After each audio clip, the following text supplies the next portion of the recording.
जय हिंद। आपका biology class चल रहा था और बायोलॉजी में आपको हम बता दिए थे परजीवी मूल, अधिपाद मूल, स्तंभ मूल, अवस्तंभ मूल, ये सब बता दिए थे। जड़ों के प्रकार हम बता रहे थे, ठीक है। जड़ों के प्रकार बता रहे थे। तो एक जड़ों के प्रकार बताए थे अपस्थानिक और एक जड़ के प्रकार बताए थे मूसलाजड़। तो मूसलाजड़ जो रहेगा वो सीधे अंदर ही जाएगा, अपस्थानिक भूमि के बाहर रहेगा, मूसलाजड़ जमीन के अंदर रहेगा। ये सब सारी चीजें आपको हम बता दिए थे, एक बार रिवाइज करवा दे रहे हैं। अवस्तंभ जड़ बताए, अवस्तंभ जड़ बताए थे जो कि जड़ भूमि के ऊपर रहेगा, तिरछा भी रहेगा। स्तंभ जड़ भूमि के ऊपर रहेगा लेकिन फिर भी सीधा रहेगा, जैसे पीपल वगैरह में एकदम सीधा सीधा जड़ गिरता है, वो स्तंभ जड़ हो गया। और मकई वगैरह में देखिएगा जड़ के तिरछा तिरछा ऐसे करके रहता है एकदम जड़ के, तो वो हो गया अवस्तंभ जड़।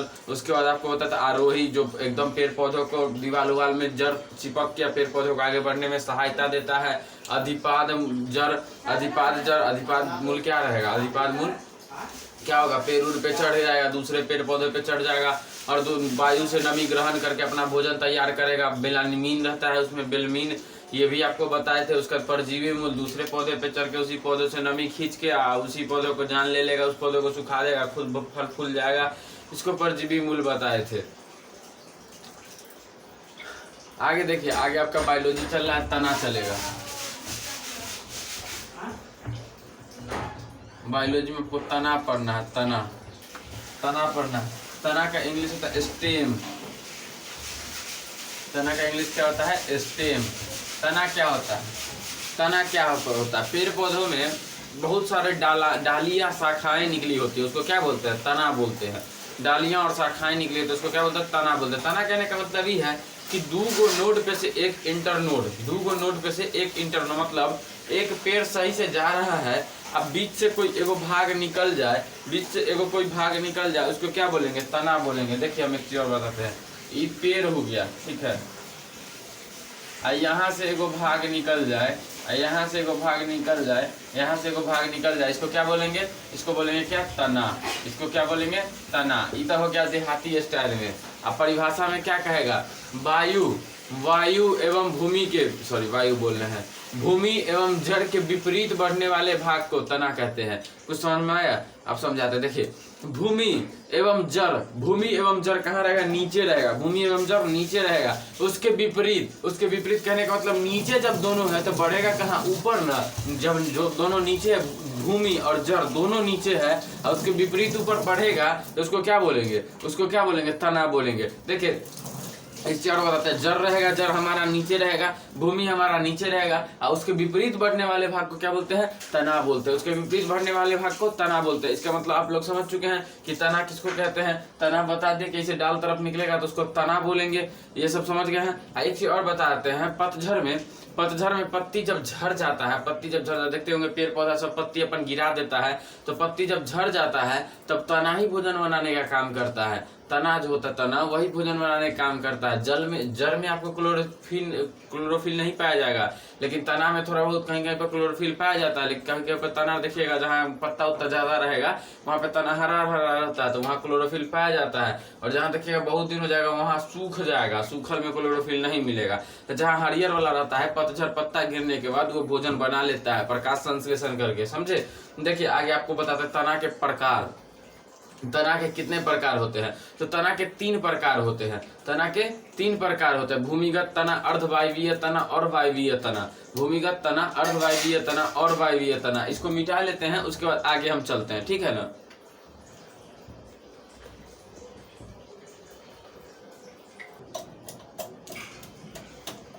आइए बताते हैं। देखिए हम क्या बता रहे थे आपको, तना जो होता है, तना 3 टाइप का होता है। कौन कौन होता है? एक होता है भूमिगत, एक होता है अर्धवायवीय, एक होता है वायवीय।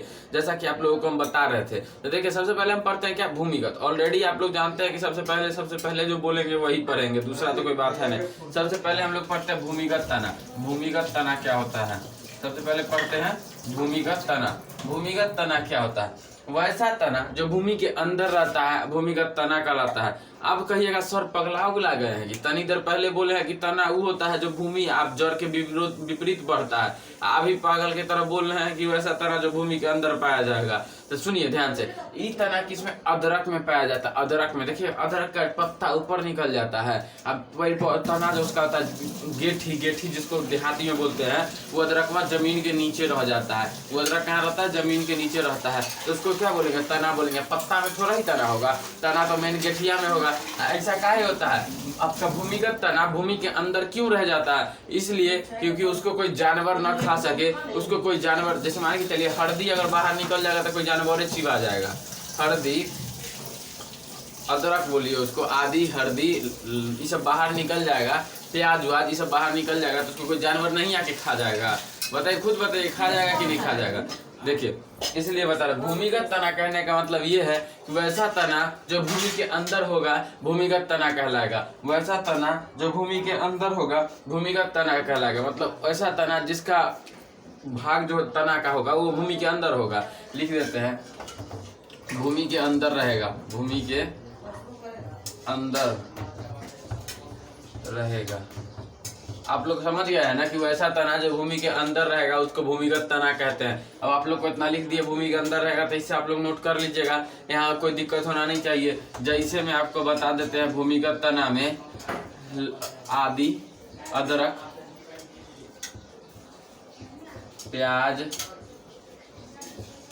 हल्दी, यही सब होगा। ईटीसी, ईटीसी का मतलब एक्सेट्रा होता है। ठीक है, देखिए भूमिगत तना कहने का मतलब ये था कि वैसा तना जो भूमि के अंदर रहेगा उसको भूमिगत तना कहते हैं। लेकिन दूसरा अर्धवायवीय आ जाता है। अब अर्धवायवीय का नाम सुन के आधा बच्चा का होशे उड़ जाता है कि अर्धवायवीय सर क्या पढ़ा रहे हैं। अब भूमिगत का मतलब तो समझ गया कि वैसा तना जो भूमि के अंदर रहेगा तो भूमिगत तना कहलाएगा।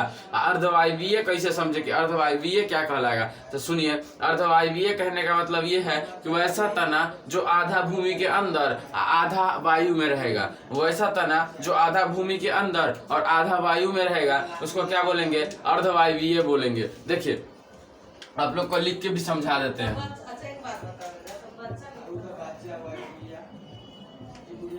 अर्धवायवीय तना जिसका, मान के चले घास देखें, घास देखें, घास को अगर ऊपर से काट भी लीजिएगा ना, ऊपर से काट भी लीजिएगा तो ये उसका आधा भाग जो होगा, आधा भाग इतना इतना बड़ा जमीन के अंदर होता है, फिर से निकल जाएगा। ऊपर से काट लीजिए फिर से निकल जाएगा। तो घास आदमी जो करता है, तो घास क्या करता है, काटता है कि छीलता है।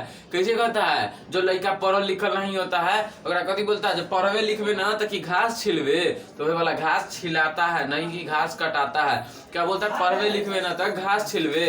अब देखिए एक चीज बताते हैं, कोई लड़का को बरतुहार देखने जाएगा, ठीक है, अब मान के चलिए लड़का घास छिले तो पकड़ा जाए तो वो कितना भयंकर बेइज्जती होगा, कितना भयंकर बेइज्जती होगा। लेकिन घास कटैत पकड़ा जाए तो कहेगा बाप रे बाप, तो वैज्ञानिक लगता है हमारे, तो घास काट के चेक करने के लिए जाए। वो लोल्हा को पते नहीं है कि वो लड़का पढ़ल लिखल बैल है, अब घास छील रहा है, एकदम घास छीलने भी उसको नहीं आ रहा है ठीक से, तो घास काट रहा है। क्या देखिए अर्धवायवीय तना जो है, अर्धवायवीय तना इसका आधा भाग घास का जमीन के ऊपर रहता है और आधा भाग जमीन के नीचे रहता है, इसलिए ये अर्धवायवीय तना कहला। अर्धवायवीय एकदम एग्जांपल सोचिए, अर्धवायवीय, अर्धवायवीय मतलब वायवीय मतलब वायु, अर्धवायवीय अर्ध मतलब आधा, वायवीय मतलब वायु, अर्ध मतलब आधा। वायु में आधा मतलब आधा वायु में आधा भूमि के अंदर, आधा वायु में आधा भूमि के अंदर कहलाएगा क्या, अर्धवायवीय। आधा भूमि के अंदर रहेगा, आधा वायु में रहेगा, क्या कहलाएगा,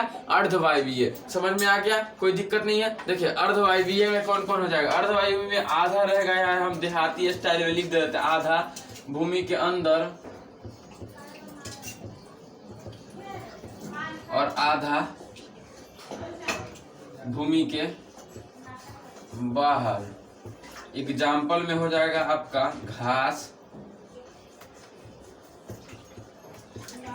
जलकुंभी, घास चाहे जलकुंभी, ये सब चीज जो होते हैं, ये सब चीज एकदम देखिए, जलकुंभी को भी देखिएगा नदी वगैरह में ऊपर से एकदम खाली पत्ते दिखाई देता है, ऐसा नहीं समझिए कि पानी के ऊपर है, उसका आधा भाग पानी के नीचे भी रहता है। नहीं विश्वास होता है तो कभी जलकुंभी में पैर डाल के देखिएगा, आपको निकला ही नहीं होगा। इतना बुरी तरह से अगर मान के चलो जलकुंभी में आप डूब गए ना तो फिर आपका तैरने का चांस भी खत्म, क्योंकि उसका जड़ नीचे रहता है, वो आपको तैरने नहीं देगा। और ऊपर से पूरे जलकुंभी रहेगा छाल, तो ऊपर से आपको निकलने नहीं देगा। तो इस टाइप से आप फंसेंगे ना तो समझिए आपका राम नाम सत्य फिक्स है जलकुंभी वगैरह में। इसलिए गलतियों से जलकुंभी वाला नदी उदी में नहीं जाइएगा, ठीक है। आगे देखिए, अर्ध वायवीय समझ में आ गया, भूमिगत समझ में आ गया। अब हम लोग को क्या समझना है, वायवीय तना। उसके बाद चलेंगे हम लोग पत्ती पे। वायवीय तना समझना है, इसको स्क्रीनशॉट ले लीजिए या इसको नोट कर लीजिए, आगे हम आपको वायवीय तना बताते हैं।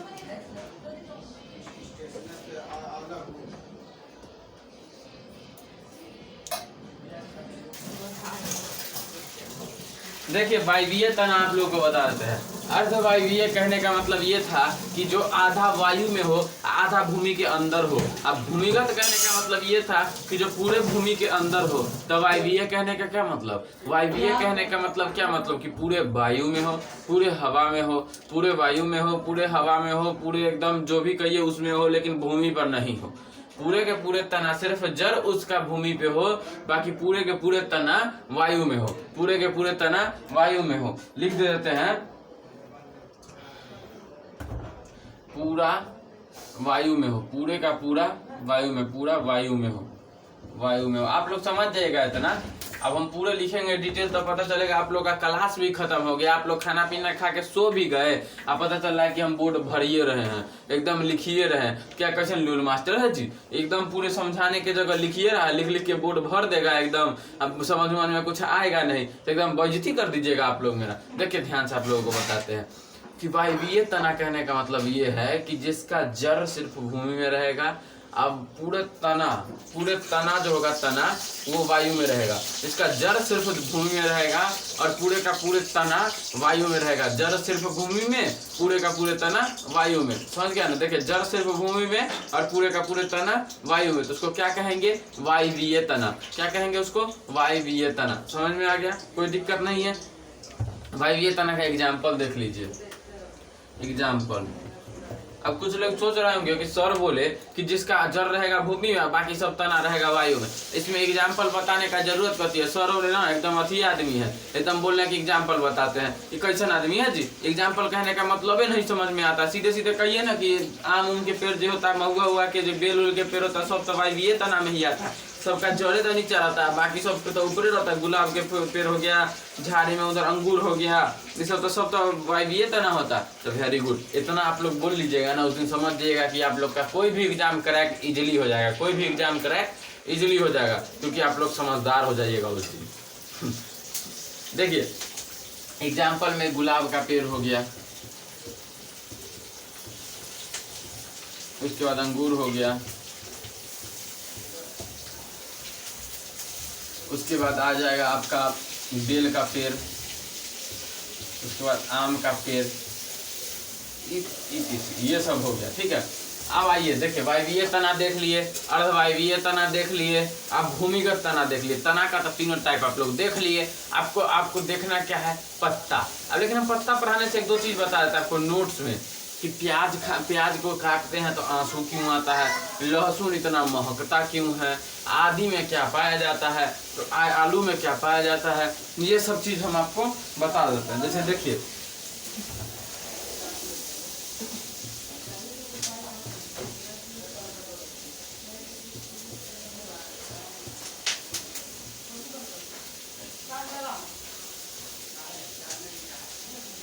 हल्दी में कुरकुमीन पाया जाता है। कुरकुमीन कहने का मतलब ये है कि आपको कैंसर होगा, कैंसर। आप देखिए जो लोग हल्दी नहीं खाते होंगे ना उनको कैंसर का खतरा ज़्यादा रहता है, क्योंकि हल्दी में जो कुरकुमीन पाया जाता है ये आपको कैंसर से बचाता है। किससे बचाता है, कैंसर से बचाता है। तो जो लोग हल्दी अभी से नहीं खाते हैं वो लोग भी हल्दी खाना स्टार्ट कर दीजिए, क्या कि हल्दी अगर नहीं खाइएगा तो कैंसर का खतरा बढ़ जाएगा। देखिए हल्दी खाने से आपको, हल्दी में आता है आपको कुरकुमीन जो कि कैंसर से आपको बचाता है। प्याज में रहता है आपको सल्फ्यूरिक अम्ल, प्याज में आपको रहता है सल्फ्यूरिक अम्ल। जिसके वजह से आपके आंख में आ जाता है आंसू। ऐसा बोलता है कि प्याज खाने टाइम रो क्यों रहा है। एक चीज बताइए कि प्याज काटने टाइम अगर रोएगा काहे ला रोएगा, कहता है ना कि प्याज काट रहा ना तो रोए तो भावो भैंसुर कह दो न रो दो। हमको समझ नहीं आता है कि प्याज अगर भावो हो जाए और जो काटने वाला भैंसुर हो जाए तो बीच का ससुर और सास को प्याज का पत्ता हो जाएगा। समझ में नहीं आता ये लोग इतना कहावत कैसे बनाते कि भावो भैंसुर कह दीजिए तो प्याज धसेगा नहीं, ऐसे तो ससुर आते पुतो कह दो ना तो और नहीं झसेगा। एकदम पूरा दिमागे लगाता है सब। खैर छोड़िए वो सब बातों को हटाइए, आगे बढ़ते। देखिए प्याज में सल्फोरिक अम्ल होता है जिससे प्याज को काटने टाइम आंख में आंसू आ जाता है। अभी मेरे आंख में नहीं आ रहा है कि हम प्याज नहीं काट रहे हैं इसलिए नहीं आ रहा। देखिए प्याज में सल्फोरिक अम्ल होता है। लहसुन में आपको एलासीन होता है। क्या होता है? लहसुन में आपको एलासीन होता है। लहसुन में आपको एलासीन होता है। एलासीन कहने का मतलब क्या मतलब है कि एलासीन जो होता है ना, एलासीन वो गंध करता है, वो गंध करता है। जब गंध करेगा ना तो आपको मतलब लहसुन जो महकता है वो इसी गंध के वजह से महकता है। लहसुन जो महकेगा आपको इसी गंध के वजह से लहसुन महकता है, समझे? इसी गंध के वजह से लहसुन आपका महकता है, ठीक है ना। देखिए उसके बाद आपको आलू में होता है ना, आलू में कार्बोहाइड्रेट होता है। क्या होता है? आलू में कार्बोहाइड्रेट, आलू में कार्बोहाइड्रेट होता है।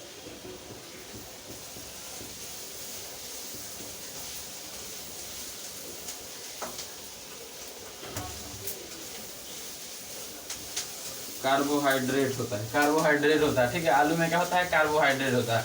इतना का स्क्रीनशॉट लीजिए। आगे आपको पत्ती स्टार्ट करते हैं। पत्ती बढ़ा देंगे तो आपका ये खत्म। उसके बाद आपका चलेगा नेक्स्ट चैप्टर फ्लावर। फ्लावर मतलब फूल वगैरह। फूल में पुंगंग होता है, क्या होता है? पुंकेसर होता है, कैसे निषेचन करता है, क्या करता है, नहीं करता है, वो आपको हम फ्लावर पढ़ाएंगे, ठीक है। अभी पुष्पा वाला नहीं है कि पुष्पा नाम सुन के फ्लावर समझे क्या। अब पुष्पा समझिएगा ना तो ये आपका एग्जाम जो है एग्जामिनर बाहुबली बन जाएगा। तो फिर आपको एकदम पठान के तरह लात मार के भाई कोट कर देगा। इसका स्क्रीनशॉट लीजिए, आगे बताते हैं।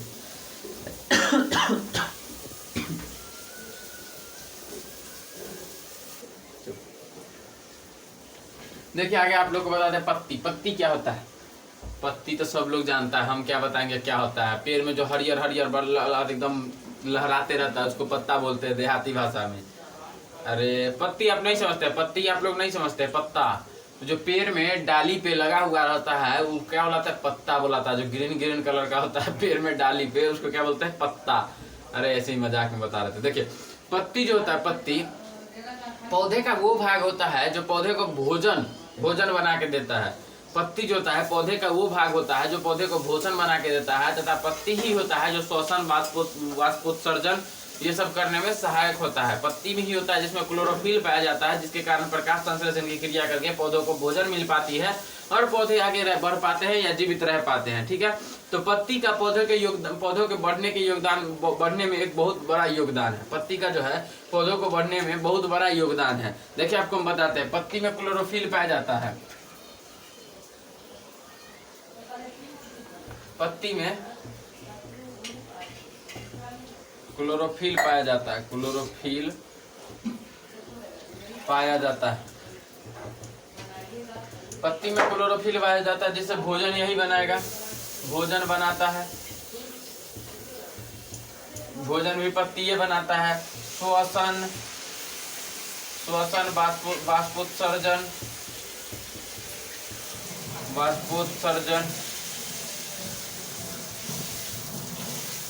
श्वसन, वाष्पोत्सर्जन ये सब क्रिया भी कौन करेगा? पत्ती ही करेगा। ये सब क्रिया भी कौन करेगा? प्रकाश संश्लेषण का भी काम कौन करेगा? पत्ती ही करेगा। प्रकाश संश्लेषण,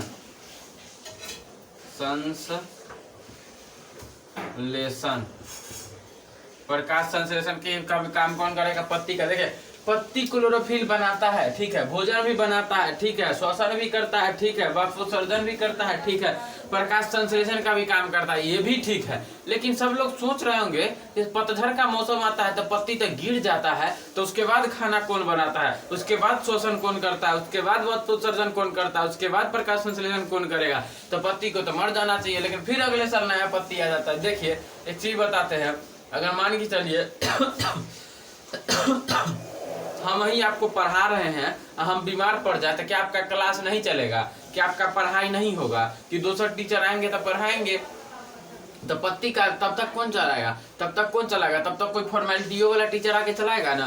कहने का मतलब ये है कि जब पतझड़ में पत्ता जब गिर जाता है तो डाली जो होती है, डाली जिसको तना अभी पढ़ाए, तना उना भोजन कुछ दिन के लिए बना लेती है और उसके बाद फिर नया पत्ता स्टार्टिंग में आता है, फिर न्यू पत्ता आता है। तो सबको पता है कि फिर न्यू पत्ता आता है, इसमें आप लोगों को कोई किसी को दिक्कत नहीं है। देखिए यही होता है, जब पत्ती गिर जाती है तो फिर न्यू पत्ता आता है, तो वही न्यू पत्ता आपका भोजन बनाता है, प्रकाश संश्लेषण की क्रिया वगैरह करता है। इसमें आपको कोई दिक्कत नहीं है। आप लोगों को आगे देखिए, आगे आप लोगों को बताते हैं। ये जो पत्ता होता है पतझड़ के मौसम में आता था। पतझड़ के मौसम में किस लिए पत्ती गिरेगा, पतझड़ के मौसम में पत्ती क्यों छोड़ेगा, पतझड़ के मौसम में पत्ती क्यों गिरता है, पत्ती क्यों गिरता है? तो पतझड़ के मौसम में पत्ती इसलिए गिर जाता है कि वाष्पोत्सर्जन उसको करना होता है। वाष्पोत्सर्जन का मतलब वाष्प छोड़ना होता है, जो कि वर्षा वर्षा में जो ग्रहण किए रहता है, बरसात के बाद पत्ती गिरता है, तो वर्षा वर्षा में जो ग्रहण किए रहता है उसको पत्ती हटेगा तब ना वाष्पोत्सर्जन करना पड़ेगा। वाष्पोत्सर्जन करने का मतलब वाष्प छोड़ेगा, तो यह वाष्प छोड़ने के लिए पत्ती गिरा दे। पतझड़ में पेड़ पौधा पत्ती अपना गिरा देता है, पतझड़ में पेड़ पौधा अपना पत्ती गिरा देता है कि हम वाष्पोत्सर्जन अच्छे से कर सके। क्या कर सके, वाष्पोत्सर्जन अच्छे से कर सके। वाष्प उत्सर्जन कहने का मतलब ये है कि वाष्प जो हम लिए हैं, एकदम जल उल जो ग्रहण किए हैं, उसको छोड़ सके और उसको उत्सर्जन कर सके। ये चीज आपको समझ में आ गया। आप कहिएगा सर ये तो ठीक है, लेकिन ठंडा में काहे ला गिरा देता है? मान के चलो बउआ, आप ही लोग बताइए कि आप लोग को ठंडा लगता है तो आप लोग रजाई उजाई ओढ़ के रहते हैं बैठल, ठीक है। और जब धूपमा में जाते हैं तो रजाई उजाई हटाते हैं कि नहीं, धूप सेकने के लिए रजाई उजाई हटाते हैं ना, धूप सेकने के लिए। कि बाप रे बाप इतना ठंडा, इतना जाड़ा पड़ लो, लेकिन अभी एकदम मस्त ठंडा सॉरी गरम धूप मिल लो, तनी तनी धूप सेक ले जा रहे, तनी तनी धूप सेक लो।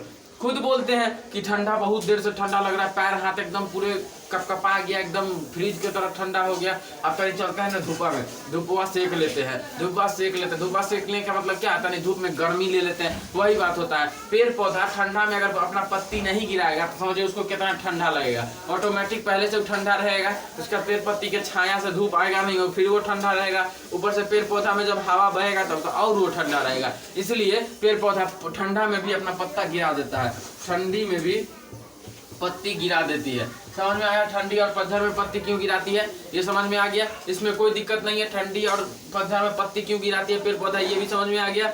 यह आपको सब समझ में आ गया, पत्ता समझ में आ गया। अब पत्ता के प्रकार की ओर बढ़ते हैं। पत्ता के टाइप की ओर, पत्ता का दो टाइप होता है, एक होता है सरल पत्ती, एक होता है संयुक्त पत्ती। एक होता है सरल पत्ती, एक होता है संयुक्त पत्ती, एक होता है तीन पत्ती, जो कि हम नहीं खेलते हैं, ठीक है। वो तीसरा पत्ती होता है, वो अपवाद में है, तीन पत्ती। आगे देखिए, आपको हम आगे बताते हैं सरल पत्ती और संयुक्त पत्ती, ठीक है। इसका स्क्रीनशॉट लीजिए, लिख लीजिए, जो करना है कीजिए। आगे आपको हम पत्ती के टाइप बता रहे हैं।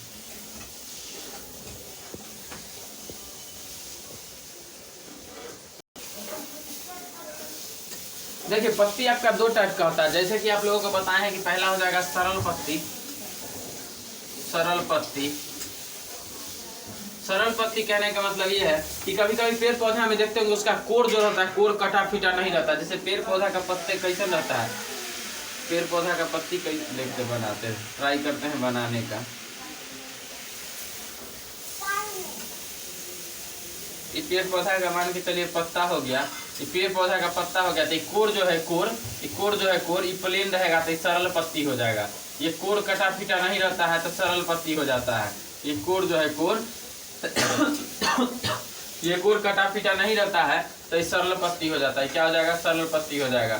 ये क्या हो जाएगा, सरल पत्ती। ये कोर कटा फीटा नहीं रहेगा तो क्या हो जाएगा, सरल पत्ती। यहाँ लिख देते हैं, कोर अगर कटा फीटा नहीं रहेगा, कोर कटा फीटा नहीं रहे तो सरल पत्ती।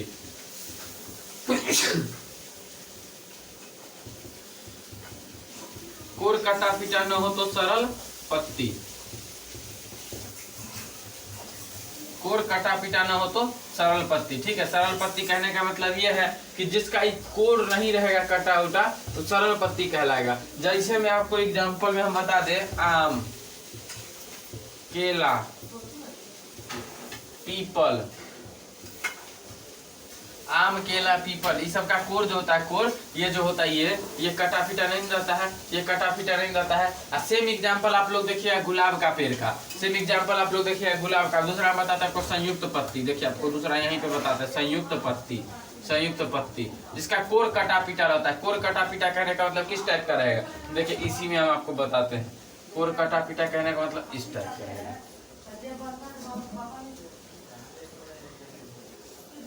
कहीं कहीं पे कट्टल रहेगा, कहीं कहीं पे कट्टल रहेगा, इसी टाइप का रहेगा।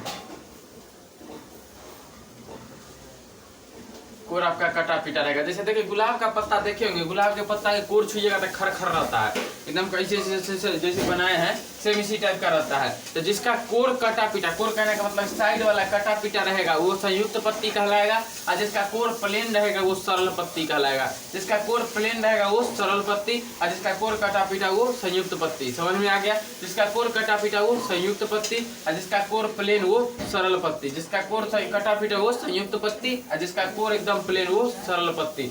समझ में आ गया? कोनो दिक्कत नहीं है। देखिए जिसका कोर कटा पिटा ना हो वो सरल पत्ती, और जिसका कोर कटा पिटा हो संयुक्त पत्ती। संयुक्त पत्ती कोर कटा पिटा रहेगा, और सरल पत्ती कोर कटा पिटा नहीं रहेगा। ईमानदारी बताएं तो ये जो डिफिनेशन है ये हम खुद से बनाए हैं, ये डिफिनेशन हम खुद से बनाए हैं, नहीं तो किताब में दिया हुआ था जिसका क्षैतिज भाग कटा पिटा नहीं रहे। अब आधा बच्चा पगला गया कि साला क्षैतिज भाग क्या होता है, तो क्षैतिज भाग यही होता है, साइड वाला जो भाग होता है इसको क्षैतिज भाग बोलते हैं। साइड वाला जो भाग है इसको क्षैतिज भाग बोलते हैं। तो जिसका क्षैतिज भाग कटा पिटा न हो वो सरल पत्ती, और जिसका क्षैतिज भाग कटा पिटा हो वो संयुक्त पत्ती। अब संयुक्त पत्ती में जैसे देखिएगा तो एग्जाम्पल में गुलाब का फूल, गुलाब, नीम के पत्ता देखे होंगे तो नीम, इमली के पत्ता देखे होंगे तो इमली। ये सब के जो पत्ता होता है ना कोर, ये सब का कटा पिटा रहता है, जैसे एकदम रहेगा कोर एकदम कटा पिटा रहेगा ये लोग, ये सब का। तो ये सब समझ में आ गया, ये सब समझ में आ गया। यहाँ एग्जाम्पल था ये, समझ में आ गया। सरल पत्ती संयुक्त पत्ती आप लोगों को समझ में आ गया। जिसका कोर कटा पिटा न हो वो सरल पत्ती एकदम प्लेन रहेगा, एकदम प्लेन, एकदम ऐश्वर्या राय के गाल के जैसे चिकन रहेगा, एकदम प्लेन। और यहाँ देखिए संयुक्त पत्ती, संयुक्त पत्ती जिसका कोर कटा पिटा रहेगा वो गुलाब जैसे नीम हो गया, जिसका कोर कटा पिटा रहेगा वो क्या कहलाएगा? संयुक्त पत्ती कहलाएगा। ये समझ में आ गया, यहाँ कोई दिक्कत नहीं है, एकदम ठीक है। इसका स्क्रीनशॉट लीजिए। आगे आपको हम बताते हैं क्षैतिज सिरा विन्यास। सिरा विन्यास कहने का मतलब जालीनुमा, जो जालीदार रहेगा सिरा की एकदम आकार में रहेगा सिरा। इसका स्क्रीनशॉट लीजिए, हम बताते हैं आपको आगे।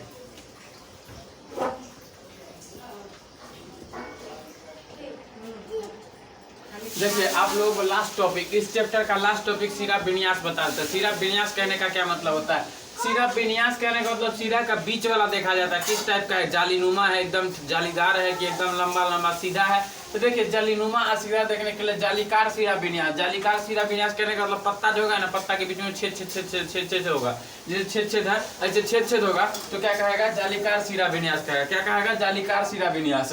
और पौधा पत्ता के बीच में एकदम समांतर रहेगा तो वो क्या कहेगा? समांतर सिरा विन्यास। ये जालीकार सिरा विन्यास जो होता है ये द्विबीजपत्री में होता है, द्विबीजपत्री में, द्विबीजपत्री में होता है, द्विबीजपत्री में। द्विबीजपत्री कहने का मतलब आम, जामुन, ये जो समांतर होगा एक बीजपत्री में, जैसे में केला, धान, जैसे में हो जाएगा केला, हो जाएगा धान, एक बीजपत्री। अब हम आपको एक बीजपत्री या दो बीजपत्री समझाते हैं। एक बीजपत्री कहने का मतलब जिसका एक बीज हो। चावल का बीचे बीचे फोड़िएगा कहीं एक बीज नहीं होगा, चावल का बीचे बीचे फोड़िएगा कहीं एक बीज नहीं होगा। आम का जो बिच्ची होगा, आम का जो गुठली होगा, आप लोग देख रहे हो कि बच्चा नौकरा आधा करके हम ओल के पत्ता घुसा के पिपी बना के घास के फूकते थे, तो दो बीजपत्री हुआ। आठिया को दो भाग में बांट सकते हैं, तो कौन बीजपत्री हुआ? दो बीजपत्री हुआ। आठी को दो भाग में बांट सकते हैं, जामुन को भी दो भाग में आठी को बांट सकते हैं, बिच्ची को, तो क्या हुआ? दो बीजपत्री हुआ। केला, धान एक बीजपत्री हुआ, एक बीज, इसको तोड़ नहीं सकते बीज से। तो एक बीजपत्री में जो भी होगा ना उसका सिरा विन्यास एकदम समांतर रहेगा, इस टाइप का रहेगा पत्ता। और दो बीजपत्री जो होगा उसमें पत्ता कभी कभी पोलियो मार देता है ना, पोलियो मार देता है तो छेद हो जाता है पत्ता में, कीड़ा उड़ा चाप लेता है तो छेद हो जाता है पत्ता में। ये समझ में आ गया। आज के लिए इतना ही रहने देते हैं, कल से आपका न्यू चैप्टर स्टार्ट होगा। जय हिंद।